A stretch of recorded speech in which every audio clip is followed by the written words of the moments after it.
Hi everybody, today we're going to talk about solving multiple step equations. When we solve multiple step equations, we're trying to isolate the variable to find its value. Generally, we want to have the variable on the left and the constant on the right. We do that because we like to say things like x is equal to 2 more than we like to say 2 is equal to x. As you're solving, you're going to find it's usually easiest to do any additions or subtractions you need to do first. We save division for later because we really don't want to work with fractions unless we absolutely have to. So as we go, we'll multiply and divide as needed, and I'll show you what that looks like with a lot of examples. So let's start with 3w minus 12 is 18. So just like we did with one-step equations, we look at the operation that's given in the equation. Because I have a negative, I think the opposite is going to be a positive, so I want to start by adding 12 to both sides of my equation.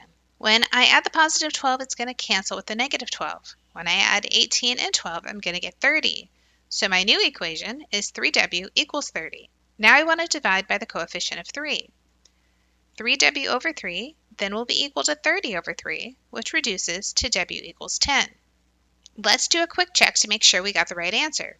We're going to take the value of 10 and just plug it into the left side. I have 3 times 10 minus 12.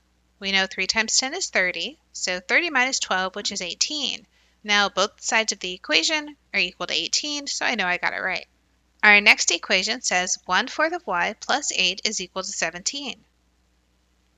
Because I'm adding 8, I'm going to do the opposite, which is subtracting 8 from both sides. The 8 and negative 8 will cancel. 17 minus 8 is going to give me 9. My new equation is 1/4 of y equals 9. To get rid of the 1/4 in front of the y, I'm going to multiply both sides by 4.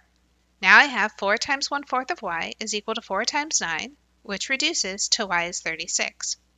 Our next equation says 8x is 3x plus 35. I want you to notice that we have terms with the variable on both sides of the equation. We want to bring the x terms together. I'm going to bring the 3x over to the left side of the equation, which means I need to subtract 3x from both sides. 8x minus 3x is going to be equal to 5x.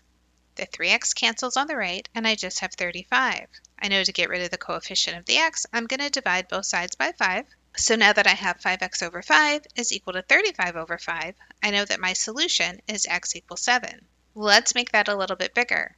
This time I have 14x plus 11 equals 8x plus 15. Once again, I have variables on both sides of the equation, but I also have constants on both sides of the equation. I'm going to move the variables to the left, I'm going to move the constants to the right. To move the 11, I'm going to subtract 11 from both sides. This reduces to 14x equals 8x plus 4. Now I want to move the 8x to the left side, so I'm going to subtract it. 14x minus 8x gives me 6x, and the 8x cancels, so I just have 4 on the right. I'm going to divide by 6, which gives me x is 4 over 6. Remember, we can reduce that. 4 and 6 are both even, so I can divide both of those numbers by 2. My final answer is x is equal to 2 over 3. Our last problem for the video says 2/3 of x plus 7 is equal to x over 2 plus 9. Not only do I have two variables and two constants, I also have two fractions. To start, I'm going to clear the fractions by multiplying. When I look at the denominators of 3 and 2, I think about 3 times 2 being equal to 6. I'm going to multiply each term by the number 6.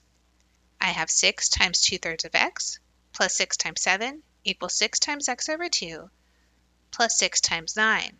So I multiplied everything on the left by 6, I multiplied everything on the right by 6. 6 times 2 gives me 12x over 3, 6 times 7 gives me 42.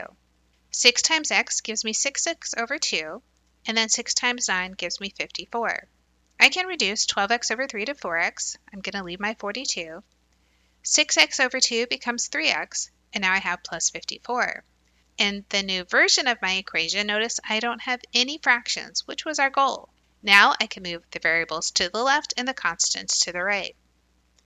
So I'm going to subtract 42 from both sides.